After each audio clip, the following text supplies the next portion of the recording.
On va démarrer. On est ensemble donc pour cette petite heure. Écoutez, on va démarrer déjà par l'expérience, comme vous le voyez, la Team 109, les gazelles de l'OSCI, qui est la fédération des opérateurs privés que vous voyez ici derrière moi sur le kakémono. Anne est donc EOC International et moi-même avec CBCI basé à Lille et Marseille. Nous avons donc pris la décision de participer à ce rallye pour l'année 2020. C'était la 30e.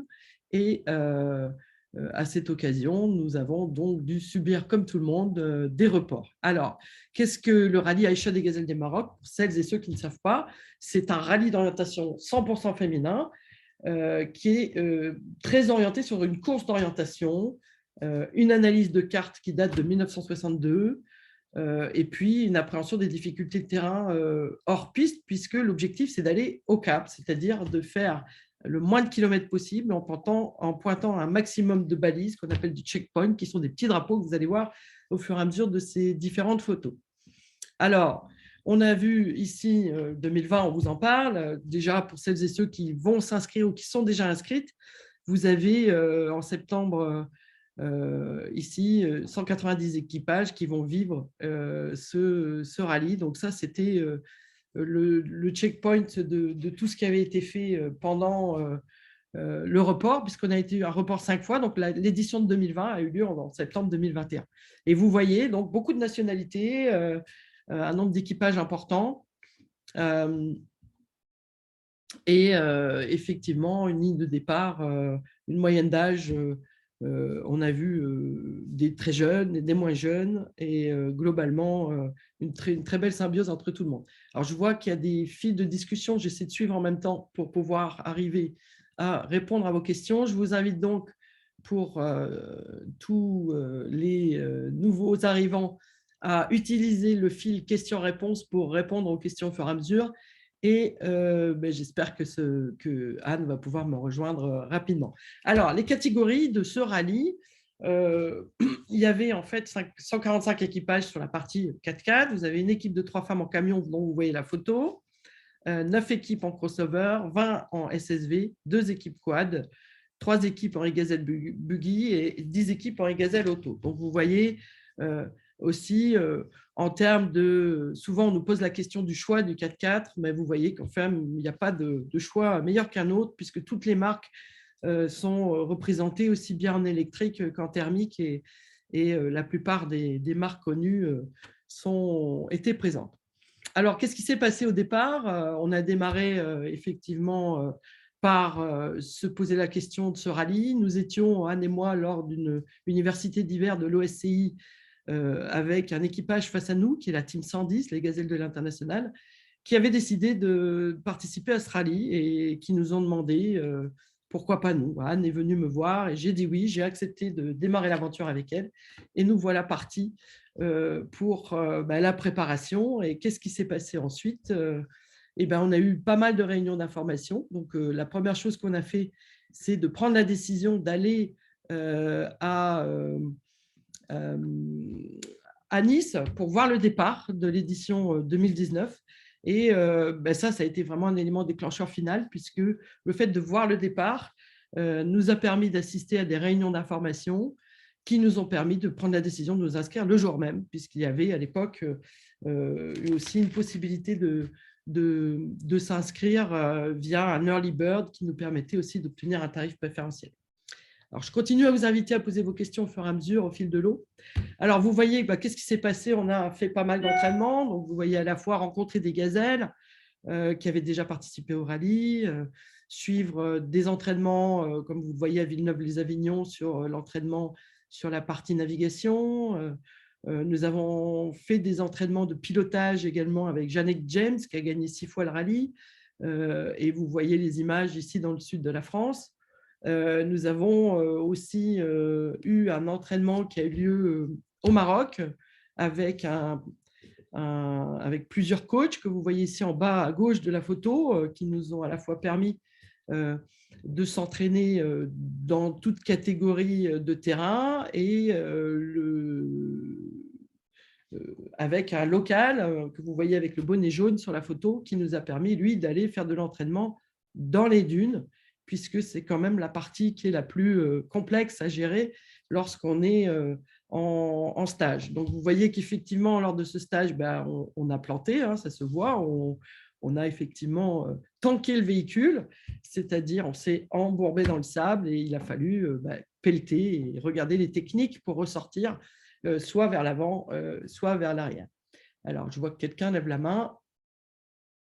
Est-ce qu'il y a un souci dans… Je vois quelqu'un a levé la main. Je ne sais pas si je peux interagir avec vous. En tout cas, s'il y a quoi que ce soit, faites-moi un message dans le fil de discussion si vous ne voyez pas les slides, mais a priori, tout le monde les voit. Nous sommes bien sur la slide 9 avec toutes les photos. Tout le monde peut me confirmer? Quelqu'un peut me confirmer sur le fil de discussion qu'on est bien ensemble sur… on voit bien, très bien, c'est parfait, formidable. Alors, si vous levez la main, faites un fil de discussion pour que je puisse le lire. S'il n'y a pas de questions particulières pour le moment, je continue et une fois de plus, je vous invite à utiliser le fil questions-réponses pour pouvoir vous poser vos questions au fur et à mesure de l'aventure. Alors, je continue la présentation. Je vois qu'Anne est en train de me rejoindre. Nathalie, vous levez la main. Je ne sais pas s'il y a un souci particulier. Bon, a priori non, donc je continue. Je ne vois rien dans le fil de discussion. Je continue cette présentation. Donc, stage donc on a dit de navigation, stage de pilotage en France et au Maroc. Un point pour nous jugé indispensable de faire ce stage au Maroc. Si vous avez la possibilité de le faire, que vous souhaitez participer, ça permettra vraiment d'appréhender les dunes qui ne sont pas forcément les mêmes sur les entraînements en France. Alors, je continue. Effectivement, on a ce sujet des valeurs qu'on a pu expérimenter à la fois dans la préparation pendant le rallye. C'est vraiment le dépassement de soi, c'est vraiment la partie la plus importante dans le rallye. On conduit en moyenne entre 10 à 15 heures par jour. On démarre notre journée à 5 heures du matin. On a un certain nombre de balises à aller chercher et on ne sait pas d'avance à quelle heure on va rentrer puisque tout dépend de ce qu'on va découvrir sur le terrain pendant la course. Nous avons donc, il faut effectivement être en permanence en train de se motiver, de dépasser les difficultés, d'être dans l'entraide à la fois dans le binôme qui est dans la voiture et également en dehors avec les gazelles qui peuvent être en difficulté et qu'il est toujours important d'aller aider pour garder cet esprit d'entraide. Et puis, sur le courage, parce qu'effectivement, décider lorsqu'on est très fatigué, qu'il fait 45, 50, 55 degrés dans les dunes, de dire on va encore aller chercher une balise et plutôt que de rentrer au bivouac pour éviter d'avoir des points de pénalité, c'est important parce que ça permet de gagner des points au classement et ça permet de gagner aussi une avancée sur le parcours et puis d'être satisfait d'avoir pu faire une balise de plus.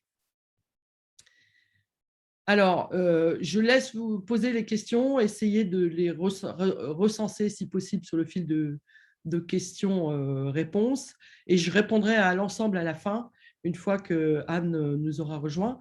Ce que je voulais vous dire également sur l'engagement environnemental et solidaire, le rallye en fait est un rallye qui est ISO 9001 et et c'est le seul rallye d'ailleurs ISO 9001, c'est-à-dire qu'il n'y a pas d'empreinte carbone laissée sur place. Le bivouac, les poubelles, tout est recyclé. Il n'y a rien qui est enfoui sur place.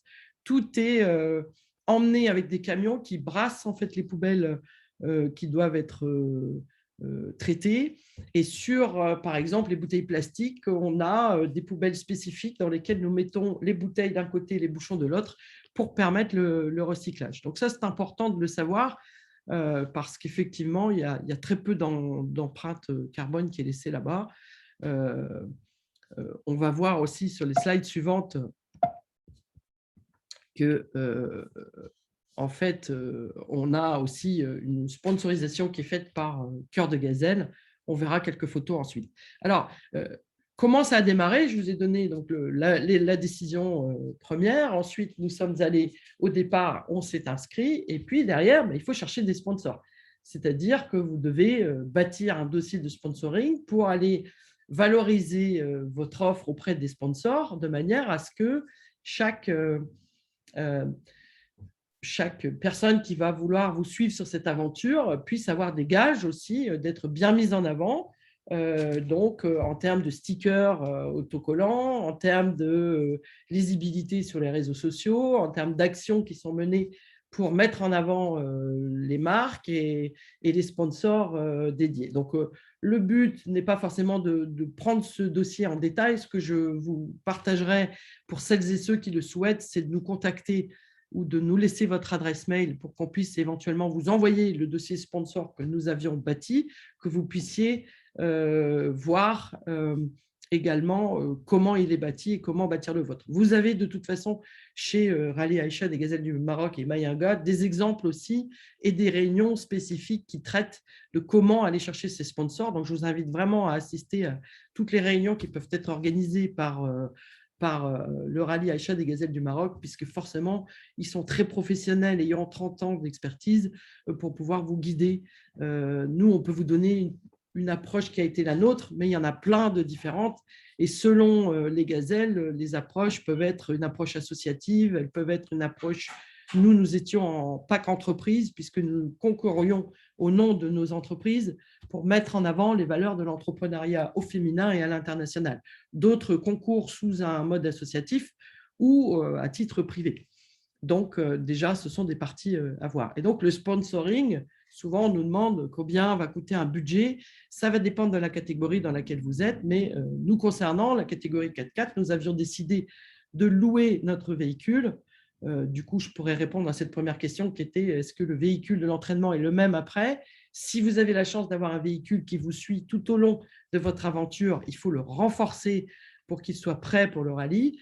Si ça n'est pas possible, il faut faire comme nous, il faut louer un véhicule à un loueur spécialisé qui était présent sur le rallye et faire vos entraînements avec d'autres véhicules. Alors, ça a des avantages et des inconvénients. L'avantage, c'est que du coup, on est capable de rouler sur n'importe quel 4x4 et les inconvénients, c'est peut-être d'avoir un petit peu moins de prise en main sur son véhicule, bien que les derniers stages, nous avons pu les faire avec nos véhicules et ça permet quand même finalement de bien ménager la monture, puisqu'on dit que dans l'équipage, nous sommes 3, les 2 gazelles, donc moi qui étais au pilotage, Anne qui était sur le côté navigation, et la 3e, c'est la voiture qu'il faut bien sûr ménager. Donc voilà, le budget sponsoring nous concernant était autour de 35 000 €. Il a dû être augmenté en raison des différents reports, puisqu'on a dû avoir un supplément de location de véhicule et repratiquer quelques entraînements avant de partir. Mais globalement, sur un budget, vous comptez entre 30 et 35 000 € sur une participation en comptant tous les frais qu'il y a autour.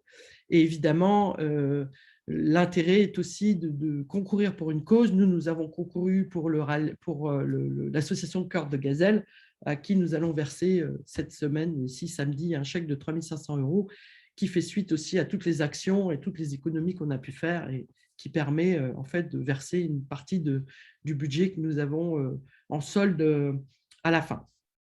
Alors, une fois le sponsoring mis en route, il faut aller prêcher la bonne parole, récupérer les sponsors, organiser tout ça et puis communiquer. Donc, vous voyez, on a établi par exemple des cartes de visite, on a fait un site internet qui s'appelle Les Gazelles de l'OSCI, sur laquelle nous avons communiqué au nom de notre fédération, expliqué notre démarche et laissé des cartes de visite au maximum de gens que nous rencontrions pour à la fois faire connaître l'aventure et que nos sponsors soient mis en avant, et puis inviter les gens à rejoindre et à partager la communication. Alors, nous avons également bâti 2 pages sur les réseaux sociaux, une page Facebook et une page sur LinkedIn, sur laquelle nous avons communiqué en amont sur tous nos sponsors avec des approches collectives et individuelles. Et pendant le rallye, une communication tous les jours sur les photos, les vidéos qui sortaient, sachant que Anne et moi-même, nous avons découvert toute cette communication après le rallye, puisque c'est un rallye sans GPS, nous n'avions pas droit ni à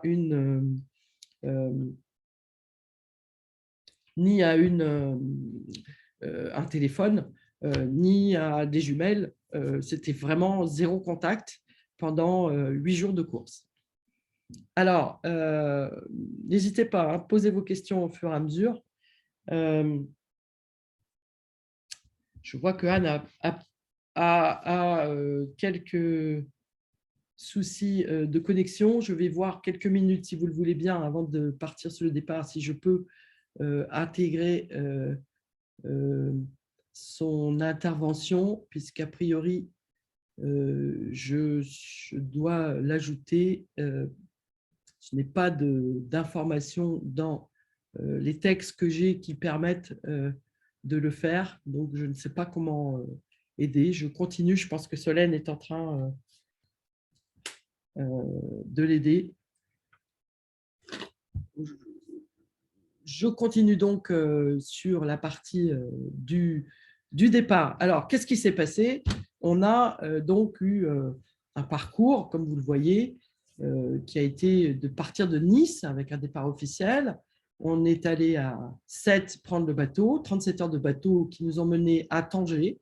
De Tanger, nous avons fait une première journée de descente en voiture vers Meknès, avec un arrêt à Meknès, qui nous a ensuite amené le lendemain à Erfoud, où nous avons pu démarrer la course par un prologue, qui est une sorte d'entraînement qu'on fait avant pour prendre un peu la température du pilotage et de la navigation.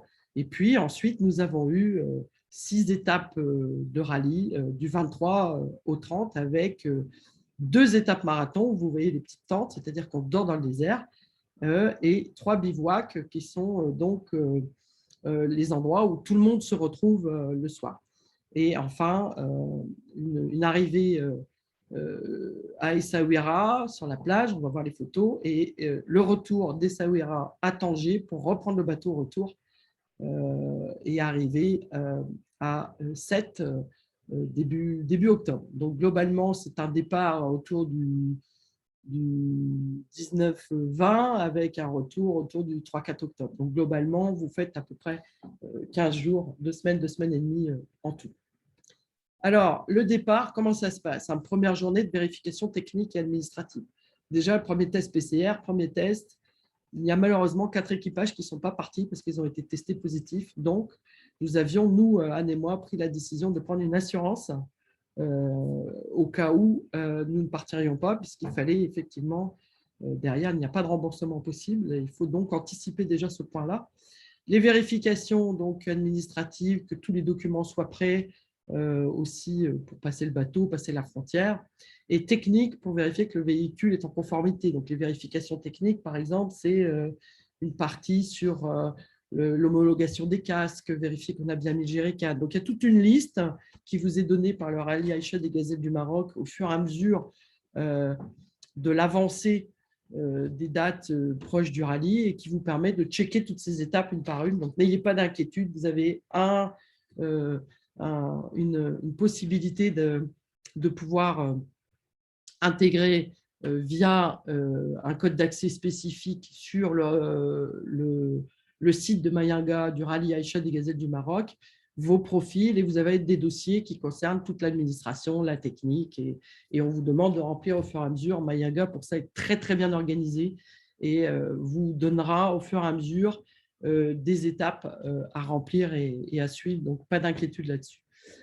Donc, au départ, effectivement, on vérifie aussi au niveau moteur que tout est bon. On en profite pour faire les jolies photos qui permettent déjà la communication au démarrage. Et vous voyez sur la gauche nos coéquipières de la team 110, les gazelles de l'international. Nous étions 109, les gazelles de l'export. Et toutes les 4, nous avons fièrement représenté les couleurs de notre fédération de l'OSCI et de tous les sponsors de l'international basé autour de cet événement. Alors, déjà, effectivement, première réunion, vous voyez sur votre gauche Dominique Serra, qui a créé ce rallye, et Marina Vrilac, sa fille, qui est en charge de l'association Cœur de Gazelle, qui nous briefe sur comment va se passer le départ. Et donc, il y a du briefing régulier, très, très bien organisé, et qui permet aussi d'être à la fois poser les dernières questions si c'est nécessaire et être en phase. Alors, vous voyez là l'encouragement, la photo du milieu. On venait d'apprendre que nous étions testés négatifs au Covid et que nous avions passé la première étape, la validation technique et administrative. Je peux vous dire que c'est déjà un très beau moment de joie qu'on a partagé, d'être sûr de pouvoir partir.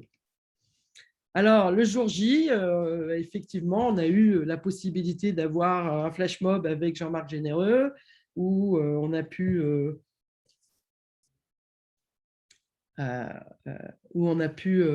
arriver à faire cette danse collective. On a eu pas mal d'animations autour de ça, un petit concert, et enfin, nous sommes partis prendre le bateau à Sète. Donc, vous voyez quelques sponsors qui nous avaient accompagnés, dont la présidence de l'OSCI, présente ce jour-là, dont nous remercions chaleureusement encore le soutien et la présence, puisqu'ils sont venus également à l'arrivée. Donc, je vous invite chaleureusement à inviter vos sponsors au départ et à l'arrivée.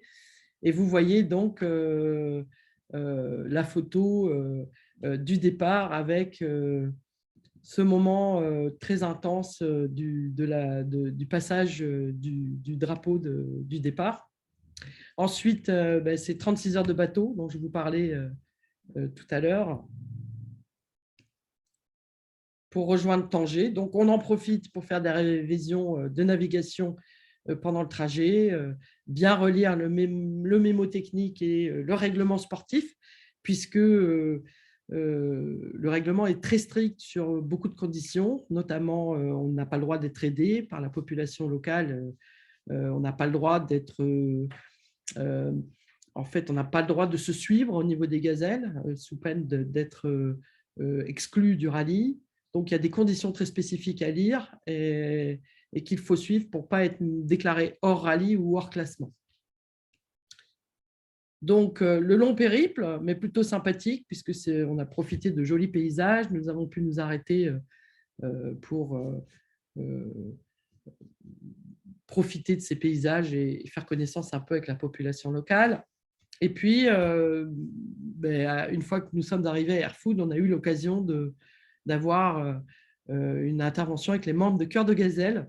Cœur de Gazelle étant l'association qui est associée au rallye et qui va aider les populations locales en bâtissant des écoles, en prodiguant des soins spécifiques comme l'orthodontie, enfin des soins vraiment spécifiques avec des médecins qui font partie de la caravane de Cœur de Gazelle et qui viennent aider les populations locales pendant le rallye. Donc, vous avez également, nous avons assisté en tout cas au moment de ce rallye à la pose de la première pierre d'une école qui était tout près, et nous avons également assisté à la remise des dons. Et c'est vraiment très impressionnant de voir tous ces jeunes qui sont en attente d'un vélo et qui ont un sourire jusque-là, parce que là-bas, tout se fait à pied. Et je peux vous dire que pour avoir parcouru des centaines de kilomètres dans le désert, ils ont beaucoup de kilomètres à faire pour aller à l'école. Donc, le fait d'avoir un vélo, ça les aide pour éviter l'illettrisme et lutter par rapport à tout ça. Donc voilà, on a eu cette chance d'avoir Cœur de Gazelle. Ensuite, nous sommes arrivés à Airfood, où là, il y a eu le premier briefing la veille de la course. Nous avons donc fait ce prologue qui nous a permis de faire un premier test de quelques étapes dans le désert. Et vous voyez à gauche, ce sont les photos qui sont prises sous la tente le matin, qui permet d'avoir sur des grandes tables le point, on pose les points, longitude, latitude, qui permet de pouvoir arriver à déjà savoir à quel cap on va partir. Continuez à poser vos questions, n'hésitez pas, je continue à avancer sur cette présentation. Donc, on arrive donc, une fois que le prologue est fait, à un premier classement. Il n'y a pas de classement au prologue, mais ça permet de voir un peu ce qui se passe. Et donc là, la course commence. La course étant donc des étapes dans des paysages complètement différents qui peuvent être lunaires ou martiens. Donc, on passe par des endroits où il y a beaucoup de gros cailloux, à des endroits où il y a beaucoup de terre, à des endroits où il y a beaucoup de sable, et il y a des endroits où il y a un mix des deux. Donc, repérer déjà les différents paysages, c'est important parce que ça permet de pas se planter. Et ça s'apprend dans les différents stages, comprendre à quel endroit on peut s'arrêter, à quel endroit vaut mieux pas, parce que sinon on va s'enfoncer. Et vous avez ce qu'on appelle des étapes marathons. Ce sont des étapes où vous partez un jour le matin et vous rentrez le lendemain soir. Et entre les deux, vous dormez dans le désert. Et ça, ce sont les étapes qui étaient a priori les plus intéressantes pour nous. Alors, pendant que nous étions en train de jardiner, c'est-à-dire de tourner dans le désert pour trouver les petites balises, vous aviez, vous, la possibilité chaque jour de vous connecter sur le site du Rallye Aïcha des Gazelles du Maroc, d'aller sur le numéro d'équipage, en l'occurrence 109, et de voir en live notre progression quotidienne. Donc, on avait des fans qui étaient avec un double écran au bureau ou chez eux en train de nous suivre et qui voyaient notre progression et qui savaient si on était en train d'aller dans la bonne direction. Et voilà. Donc, vous voyez les parcours qu'on a pu faire pour aller chercher les différentes balises. L'étape des dunes, alors ça, c'est une étape très, très particulière. Vous avez 3 parcours dans les dunes. Vous avez un parcours qu'on appelle débutant, un parcours moyen et un parcours difficile. Chaque parcours étant défini au départ, chacun peut choisir dans quel parcours il veut aller, sachant qu'à partir du moment où il est dans le parcours, il ne peut pas revenir en arrière. Donc, il faut quand même être très aguerri pour aller sur des parcours débutants, confirmés. Du coup, nous avions pris la décision de partir sur le parcours débutant, puisque déjà sur le parcours débutant, vous avez des dunes qui sont quand même déjà très élevées et pas forcément simples à négocier. Alors, sur cette étape des dunes, on peut raconter que nous avons eu la chance sur cette étape de débutant de prendre un choix stratégique avec Anne, qui était de dire nous avons devant nous 15, 20, 30 véhicules qui étaient déjà en train de faire leur première trace et de se tanker un peu. Et nous avons pris la décision de contourner, où on a pu, en passant à travers une caravane de dromadaires, contourner les premières dunes. Et sur cette première étape des dunes, nous étions arrivés à 8h32 sur la 3e balise. Donc, on était en tête du classement. Et puis là, on s'est perdu dans les dunes parce que ce n'est pas facile de se repérer.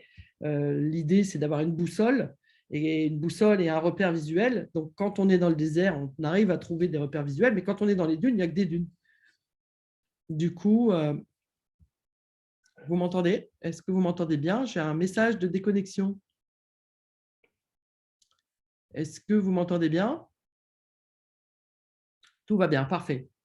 Alors, je continue. Je venais d'avoir un message de déconnexion, mais tout va bien. Bon, c'est parfait. Je continue. Donc, je vous disais, quand on est dans un paysage classique, on a comme moyen de se repérer la boussole qui permet de dire j'ai déterminé que mon cap était le cap 310. Je regarde le cap 310, je prends un repère visuel.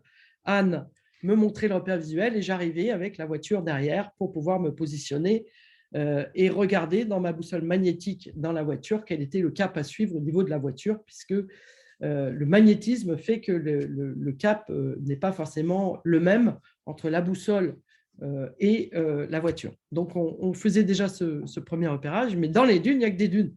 Et du coup, il fallait trouver des tactiques pour repérer entre la distance, le nombre de dunes, et nous avons mis 5 heures pour trouver la 4e balise. Mais bon, on a fini par y arriver, donc on était assez contents. Et sur cette étape de dunes, on a également été assez impressionné par le fait de pouvoir faire ces premières traces sans qu'il y ait personne avant nous. C'est un kiff particulier que j'espère que beaucoup d'entre vous pourront vivre à l'occasion d'une prochaine participation. Alors, on voit ici sur les différentes étapes, donc vous voyez ce fameux CP, donc qui est ce drapeau que vous voyez, c'est ça qu'on cherchait.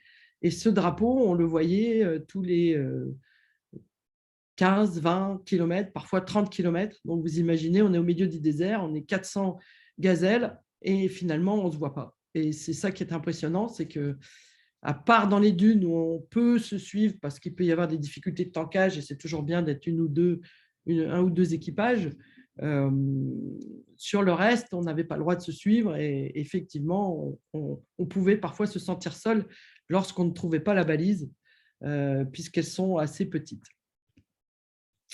Alors, sur l'étape marathon, hein, on voit aussi qu'on était agréablement soutenus par nos équipes respectives, hein, chez EOC, toute l'équipe, et chez CBCI également, l'ensemble des membres de l'équipe qui nous suivaient donc, et qui nous encourageaient grâce à des messages qu'ils nous envoyaient tous les jours et que vos proches et vos familles et vos amis peuvent vous envoyer.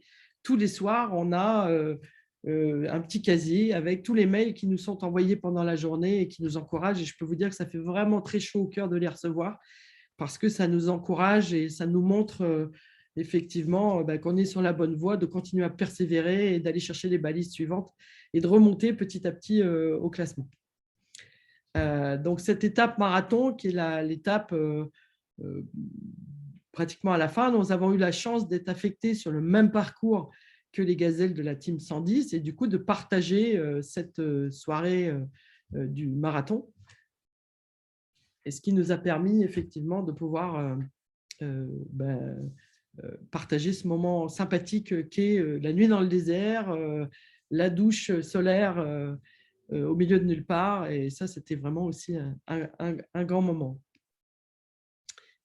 Je vois que l'heure tourne, donc je vais accélérer. Donc, sur les étapes suivantes, vous voyez donc une fois de plus les étapes marathon.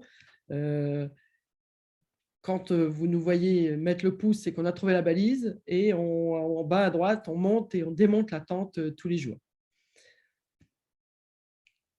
Voilà pour les étapes. L'arrivée, première arrivée, c'est celle du jeudi soir où là, on est content parce qu'on a déjà réussi à terminer la course saine et sauve sans rien casser.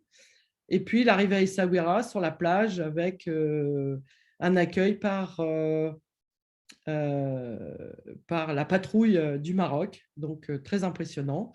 La soirée de gala avec Yannick Noah et nos tenues de gala qui étaient sponsorisées par des denteliers, des couturières que nous remercions encore chaleureusement au passage. Voilà, alors sur l'aventure, évidemment, savoir lire des cartes, savoir poser des points, savoir déterminer son parcours en fonction des reliefs, c'est important, c'est ce qui permet. Toujours en mode. Voilà, Anne, tu es avec nous. Anne, on t'entend. Oh là là là là. Anne, je t'entends bien. C'est super que tu puisses nous rejoindre. Voilà, on dirait que ça fait pas 2 ans qu'on est en train de travailler sur Zoom. Je ne sais pas C'est ce qui s'est ça. passé. Mais je suis très contente que tu nous rejoignes si tu veux Par prendre la contre, suite du PowerPoint. non, mais par contre, je ne peux pas démarrer la vidéo. D'accord, bon. C'est toi qui l'as arrêté a priori. On me dit que la vidéo ne peut pas démarrer parce que c'est l'animateur qui l'a arrêté. J'ai a priori, j'ai pas arrêté, donc je vais. Continue. D'accord, je continue. En tout cas, ravi que tu sois à mes côtés, Tout à fait. puisqu'on a toujours fait ce binôme ensemble. Et je suis ravie qu'on puisse continuer à le faire aujourd'hui. Tout à fait. Si tu veux prendre un moment la présentation, n'hésite pas. En tout cas, je pense qu'il y aura beaucoup de questions pour toi en termes de navigation et j'invite vraiment tout le monde à pouvoir échanger sur les questions-réponses pour que tu puisses à un moment donné prendre la main. Donc, l'idée, c'était bien. Donc, le rôle de Anne, c'était de poser les points, de regarder les trajets, d'assurer la navigation et elle l'a fait vraiment avec brio parce que ce n'est pas un exercice facile entre la théorie de là où on veut aller et la pratique du terrain, repérer visuellement où est-ce qu'on est et comprendre au fur et à mesure du parcours où est-ce qu'on est alors qu'on ne va pas toujours tout droit.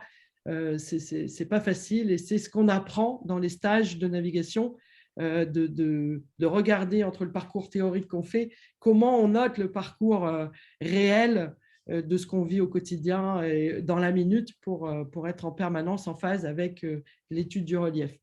Et Anne, j'espère que tu pourras partager à la fin ce moment où où tu avais 3-4 équipages qui te disaient que tu étais à un endroit et finalement, toi, tu étais sûr que tu étais ailleurs et que grâce Oui, à… c'est J'aimerais bien que ça. tu partages ce moment. Tu n'arrives pas à déclencher la caméra, toi, la J'ai pas vidéo? de… Elle n'est pas arrêtée pour moi. Ok. Euh, non, ce moment, en fait, je pense que c'était le plus gros moment de dépassement de soi en termes de doute. Vous voyez, vous êtes quand même dans une épreuve de toute la journée où il faut vous faire confiance.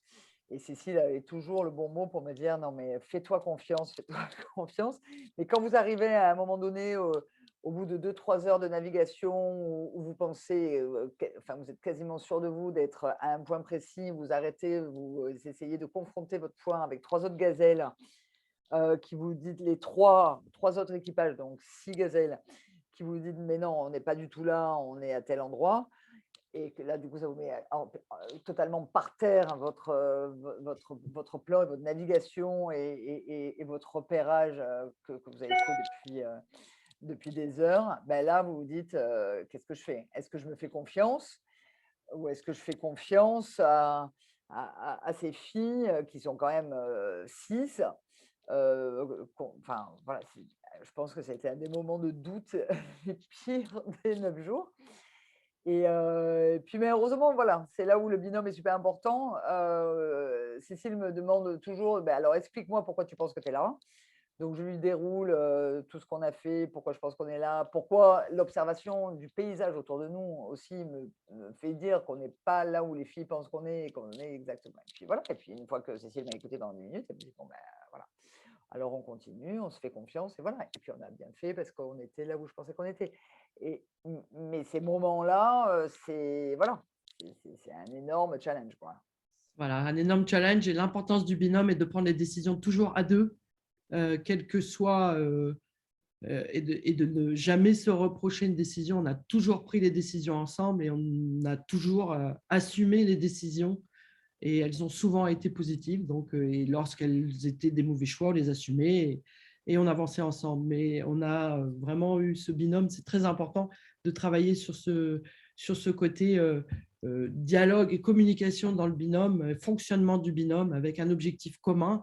Notre objectif, c'était finir sain et sauve, pas casser la voiture et prendre du plaisir. On a atteint l'objectif et ce qui s'est passé au fur et à mesure de la course, c'est qu'on s'est pris au jeu et on est passé, on va le voir, d'une place où on nous avait dit, vous savez, en première participation, c'est compliqué, si vous finissez entre 50 et 100, ça sera déjà bien.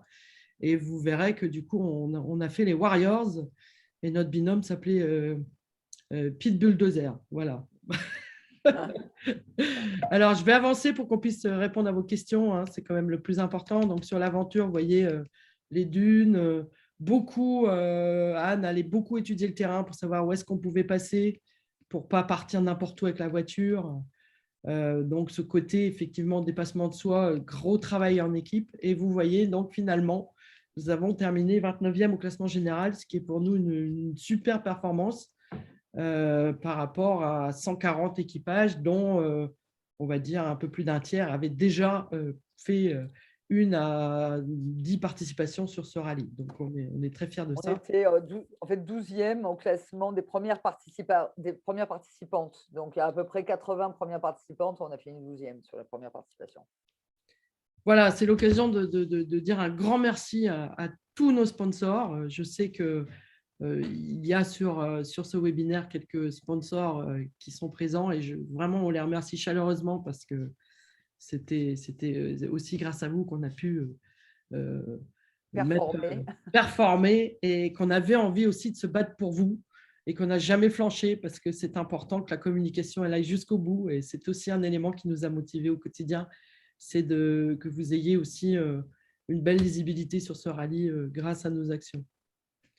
Alors, pour celles et ceux qui n'ont pas suivi, on a toujours cette page LinkedIn et Facebook qui peut vous permettre de retracer l'ensemble, donc toutes les vidéos, toutes les photos. Ça vous permet aussi de retrouver l'ensemble de notre aventure, du début à la fin, puisque tout est disponible. Et en termes de communication, nous avions Solène, qui était notre chargée de communication marketing digital, qui s'est chargé avec les équipes EOC de mettre tout ça en avant.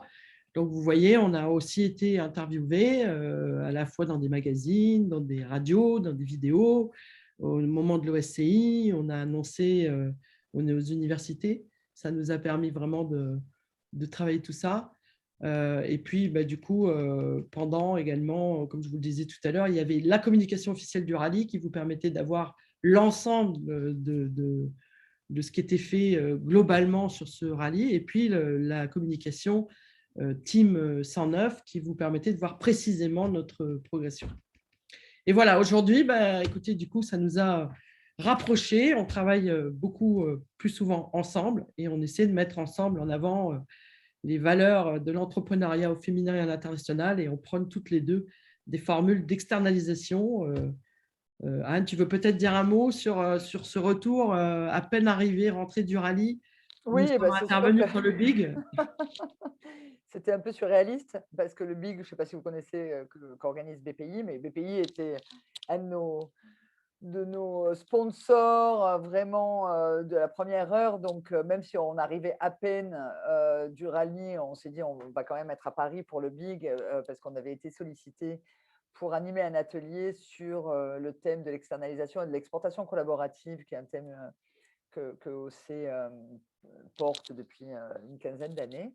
Et donc, du coup, voilà, c'était un peu… Alors, pour ceux qui vont bientôt faire le rallye, effectivement, si vous arrivez à prendre quelques jours off après, c'est quand même sympa parce que intellectuellement, il faut un sas de décompression.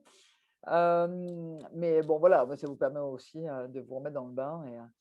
Et voilà, et c'est vrai qu'on travaille de plus en plus ensemble avec Cécile et il y a de plus en plus de choses voilà, qu'on va développer ensemble sur les thèmes de l'externalisation et de l'international, du commerce international en général.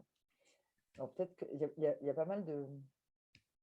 Voilà, je pense Il y a qu'on quelques va, questions. on va peut-être commencer, effectivement, il y a pas mal de questions. Alors, la première question, la voiture utilisée pendant les entraînements est la même que pour le rallye. J'y ai répondu tout à l'heure, Ouais. pas forcément. Et ce n'est pas forcément grave parce que ça permet justement d'être assez à l'aise dans toute forme de dimension, de terrain, de motorisation. Et très sincèrement, on nous demande souvent est-ce qu'il faut un pick-up, est-ce qu'il faut du court, est-ce qu'il faut du long, est-ce qu'il faut du léger. Tous les véhicules ont leurs avantages et leurs inconvénients. Donc voilà, il n'y a pas de choix spécifique par rapport à ça.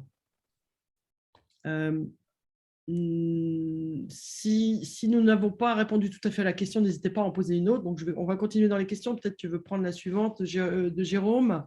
Est-ce qu'il y a des coûts d'inscription différents selon si on court pour une association personnelle ou une entreprise? Non, je ne crois pas qu'il y ait des coûts différents. Nous, on a pris un package entreprise parce qu'on voulait que les organisateurs se chargent le plus possible des hôtels, des trucs comme ça, vous voyez. Et on a bien fait parce qu'avec le nombre de reports qu'on a eu, c'est eux qui se sont à chaque fois occupés de rebooker le bateau, rebooker les hôtels, etc. Donc c'est beaucoup plus… Mais du coup, ça ne fait pas un prix moins cher. C'est-à-dire qu'effectivement, si vous voulez occupez-vous de ça, ça fera moins cher, mais il faudra s'en occuper. Et de toute façon, c'est des coûts que vous allez rajouter. Voilà, les coûts fonctionnent par catégorie. Et effectivement, comme le dit Anne, le pack entreprise était un peu plus cher parce qu'il tient compte simplement des prix des hôtels intermédiaires et du bateau. Mais voilà, c'était un choix de nous de se concentrer sur nos activités et sur la promotion du rallye, la préparation, plutôt que de passer du temps à réserver des hôtels et des bateaux. C'est ça. La voiture a-t-elle été louée en France et pourquoi ce choix? Alors, je veux bien répondre. Ouais, En fait, vas-y. on a décidé, vous avez plusieurs manières. Vous pouvez dire, je prends un véhicule personnel et je l'équipe. Nous, on avait décidé de prendre un loueur qui était agréé officiellement par le rallye, qui s'appelle Jugan Location, qui est un des plus gros loueurs de 4x4 en Europe, basé à Albertville. Et on n'a vraiment pas regretté parce que ça permet d'avoir une équipe mécanique spécifique qui est sur le rallye. Et le soir, vous donnez votre véhicule en fait à vérifier. Alors que si vous prenez une catégorie que vous amenez par vous-même, vous faites partie d'une mécanique générale seulement s'il y a des problèmes. Et donc, du coup, il y a un certain confort de se dire si je ne suis pas sûr de pouvoir réparer moi-même et que personne ne peut réparer ou qu'il y a trop de monde au niveau des réparations mécaniques, vous pouvez être mis hors course ou pouvoir démarrer la journée du lendemain plus tard parce que votre véhicule n'est pas réparé à temps. Maintenant, je pense que les deux se valent et les équipes, aussi bien mécaniques du rallye que les loueurs, sont beaucoup dans l'entraide entre eux et globalement, ça fonctionne très bien, même si vous prenez votre véhicule en propre. Hein. Les choses sont adaptées. Mais juste pour rajouter là-dessus, le confort, enfin, vous avez compris que c'est une course effrénée de 5 heures du matin à 23 heures qu'on se couche. Donc, d'avoir un loueur qui est sur place, qui s'occupe d'un certain nombre de choses, et vous, vous êtes quand même tranquille psychologiquement par rapport à ça, c'est un confort, je trouve, assez inestimable. Alors, pour répondre à la question de Paolo, il n'y a pas eu. La voiture, notre 4x4, ce qu'on a loué avec Juban, était le 4x4 était quasi neuf. Donc, on n'a eu aucune panne, aucun problème. Enfin, vraiment, on a eu zéro souci sur la partie mécanique, voiture et autres, quoi, vraiment. Donc ça, c'était vraiment bien. Et sachant que, bon, ben, voilà, il y en a quelques-unes qui ont eu des soucis comme ça, et c'est vraiment énervant parce que bah, du coup, vous vous retrouvez hors course pour des problèmes de batterie. Il y en a une, malheureusement, voilà, qui était très Et bien qui était placée. candidate à gagner le rallye. Hein. Voilà, qui était parmi les 5 Les premières, favorites. Ouais. et qu'au 3e ou 4e jour, hein, je crois, enfin assez au début, ça a permis, ça ne lui a pas permis, enfin voilà, elle a planté euh, la batterie, c'est vraiment le truc bête, quoi. Ouais. Et du coup, elle a été mise hors classement parce qu'elle n'a pas pu réparer à temps. Ouais, voilà. Dans les casses mécaniques, nous, on a eu la chance de ne pas en avoir. Mais c'est aussi parce qu'on a fait attention à notre troisième membre d'équipage et que je peux vous dire que quand on pilote, dès qu'il y a une seconde de non-vigilance, il se passe quelque chose. À un moment où j'ai voulu plaisanter avec Anne, je l'ai regardé, j'ai pris une pierre et c'était dangereux pour la voiture parce qu'on risque de crever, on risque de tomber dans un petit ravin et même si on est à 40 ou 50 km/h, 1 ou 2 mètres de ravin, ça casse la voiture. Donc, il faut être vigilant en permanence. Bon, en même temps, c'est un plaisir parce que ça permet de se concentrer sur la route et de se vider la tête. Alors, qu'est-ce qu'on peut dire, Avez-vous, il y avait une autre question. Alors, je ne vois pas toutes les questions, mais il y en avait une. Alors, Si on a conduit à tour de rôle, hein, de la part de Nathalie. Non, on n'a pas conduit à tour de rôle. Ça, c'était notre choix. Il y en a beaucoup d'équipages conduisent à tour de rôle parce que bah, c'est vrai que le côté conduite, il y en a certaines qui n'imaginent pas ne pas conduire. Parce que c'est quand même un peu le côté kiff du rallye.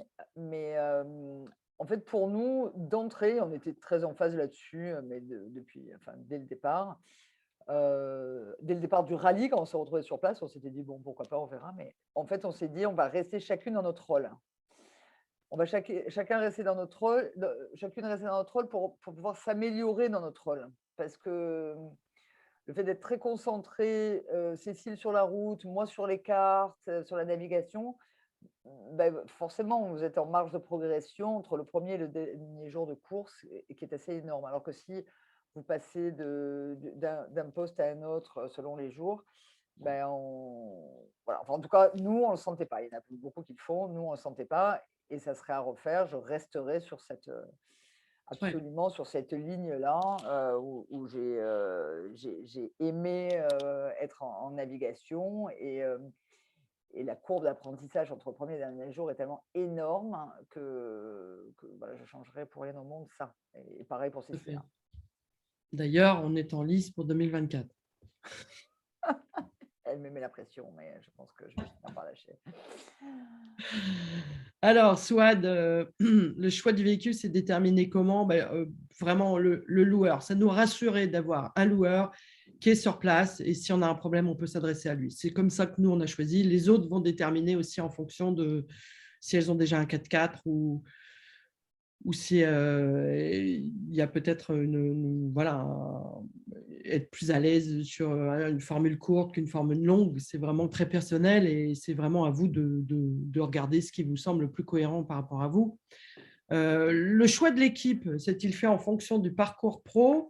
Attends, Euh, excuse-moi juste, Cécile, rajouter quelque chose par rapport au choix du véhicule. C'est aussi où vous en êtes au moment où vous vous inscrivez, vous faites ce genre d'épreuve. C'est-à-dire que nous, on débutait complètement dans l'expérience et Cécile n'avait pas l'habitude de conduire sur un rallye. Donc, en fait, on a privilégié le confort du véhicule et c'est vrai qu'un pick-up, c'est super confortable. C'est moyennement puissant. Mais nous, ce n'était pas l'objet à ce moment-là d'être en toute puissance. Celles qui gagnent, elles ouais, vont être, en Jeep, ouais. parce que c'est beaucoup plus puissant. C'est peut-être moins confortable, en tout cas, vous avez beaucoup moins de place, donc ça veut dire quand même moins confortable, hein, parce qu'on avait quand même beaucoup de choses à transporter mais nous, pour cette première participation-là, c'était pas un sujet d'être, vraiment avec un moteur super puissant et cetera. On voulait vraiment quelque chose de confort. Donc ça dépend un peu, où vous en êtes de votre expérience conduite et quels sont les objectifs, quoi. La puissance du moteur est quelque chose d'important. Et nous, ce qu'on avait là avec Jugan nous suffisait. Pardon, Cécile, vas-y. Oui, tu as bien fait, c'est une précision importante. Alors, une autre question de Souad, le choix de ton équipe s'est-il fait en fonction du parcours pro pour trouver les sponsors? Comment peut-on choisir son coéquipier sans se planter? Moi, j'ai envie de vous répondre quelque chose de très naturel. Il faut d'abord avoir envie de partager une expérience avec quelqu'un. C'est surtout ça. C'est vraiment Anne et moi, on se connaissait indépendamment de l'OSCI. On avait déjà pu partager des moments autres que le travail, notamment dans des réunions avec des conseillers du commerce extérieur. Donc, on partageait déjà, on s'entendait bien. Il faut forcément pas choisir une personne en fonction d'un objectif de sponsor ou autre. Il faut d'abord avoir envie de partager une expérience avec cette personne.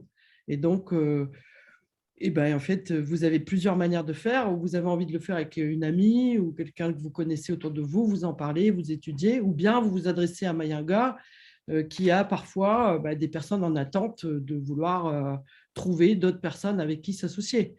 Donc voilà, mais ce qui est vraiment important, c'est de travailler le binôme en termes de coaching, de personnalité. Nous nous sommes fait coacher par un sponsor, coach manager Emmanuel D, qui nous a coaché sur nos personnalités, notre mode de fonctionnement, comment on doit percevoir l'autre, qu'est-ce qui est le titre du comportement et qui va faire que on agit d'une certaine manière quand on est fatigué, ou on réagit d'une certaine manière quand on est fatigué, et du coup, comment on fait que le binôme, pour que le binôme reste puissant.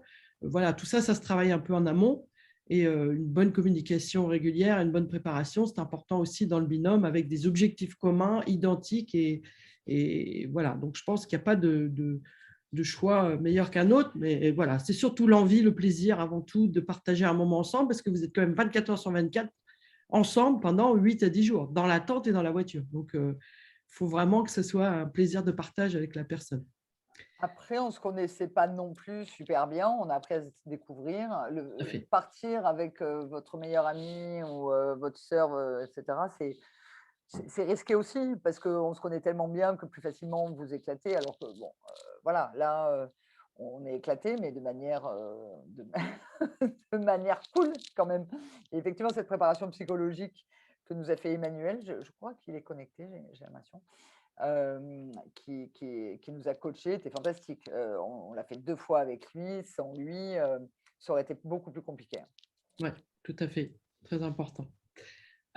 Souad, une autre question. Peut-on aussi avoir un rétroplanning de la course, c'est-à-dire du jour où vous avez décidé jusqu'au jour du départ de Nice?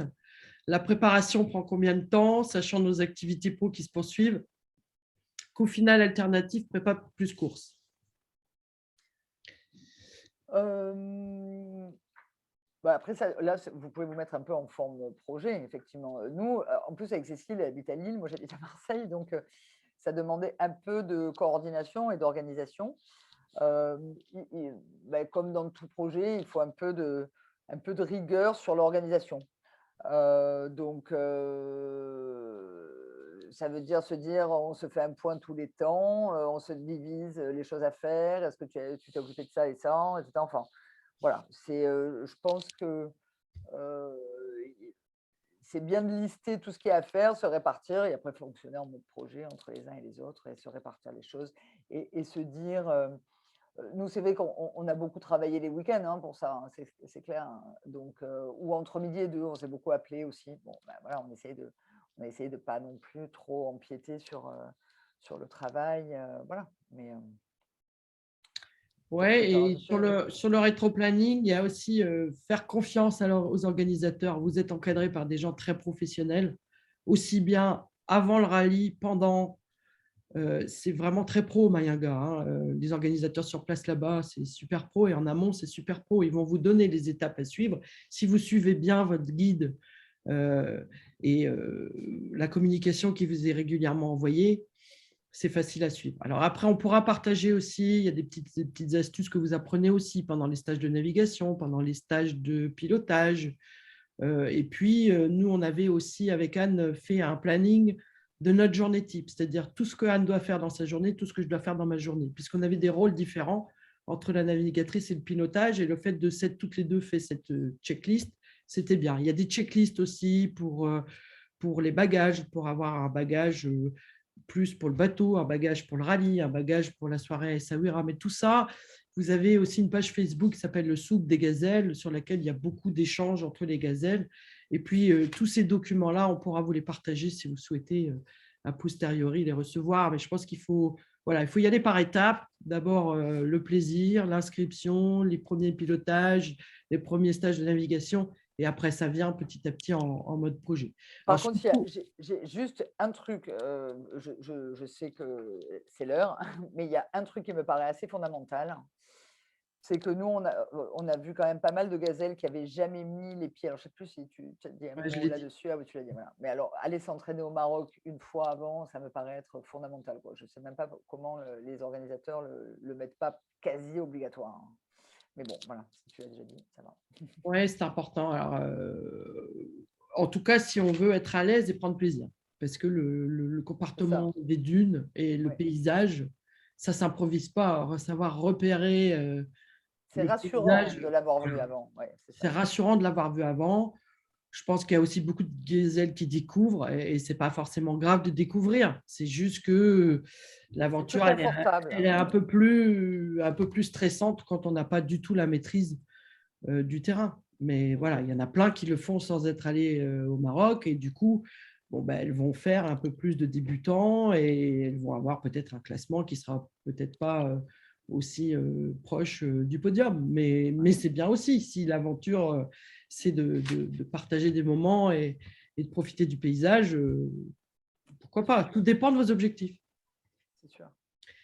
Est-ce qu'on a répondu à toutes les questions? Est-ce qu'il y a encore des questions? Je pense qu'on a globalement fait le tour de tout. Je sais qu'il y a également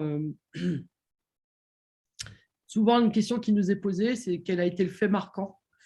Donc, je voudrais bien qu'on échange là-dessus, Anne, sur la fois où on s'est perdu dans le noir. Ah oui, On voilà. va Ça, terminer c'est là-dessus et vraiment après on vous souhaitera un bon appétit. voilà. Terminons là-dessus. Tu veux que je raconte? Ouais, c'est En fait, bien. c'est l'étape 5. Et comme vous disiez, Cécile, on se prend au jeu sur le classement. Donc, l'étape 5, il y a sur 6, donc il n'y avait plus qu'une seule étape qui était une étape marathon, l'étape 6. Ce qui veut dire que l'étape 5, qui était certainement l'étape la plus difficile de par le parcours, de par la température, devait faire 55 degrés, enfin voilà. Était vraiment une journée très difficile. Pour vous dire, il y a une très très grande majorité des gazelles qui sont rentrées en début d'après-midi. Nous, on s'est dit quand même, on ne va pas lâcher là, c'est quand même ridicule, on va continuer. Donc on a continué, mais le temps de taper toutes les balises, la dernière, on l'a tapée à 19h. Et puis il commence à faire nuit à 20h15, quoi. Donc on s'est dit, bon, on va y arriver, on va y arriver. Donc voilà. Puis forcément, on n'était pas encore arrivé au bivouac, qu'il était 20h15 et qu'on se retrouvait dans la nuit noire. Ça tombe assez vite, c'est quand même. Voilà. Et puis voilà, On s'est retrouvés dans la nuit noire. Cécile me dit: «Bon, bah, s'il faut, on pose la tente là, on dort et on rentre demain matin», hein, ce qui est totalement possible et qu'on fait beaucoup de filles, sur les autres étapes, hein, il n'y a pas de souci. Sauf que là, bah, c'est l'étape 5 et la sixième étape et la dernière, c'est une étape marathon où tout le monde quitte le bivouac à 7 heures du matin et on s'est dit: «Bah, si on fait ça, ça veut dire que, bah, on dit adieu à notre classement où on commençait à être quand même, bien dans les 30e quoi». Et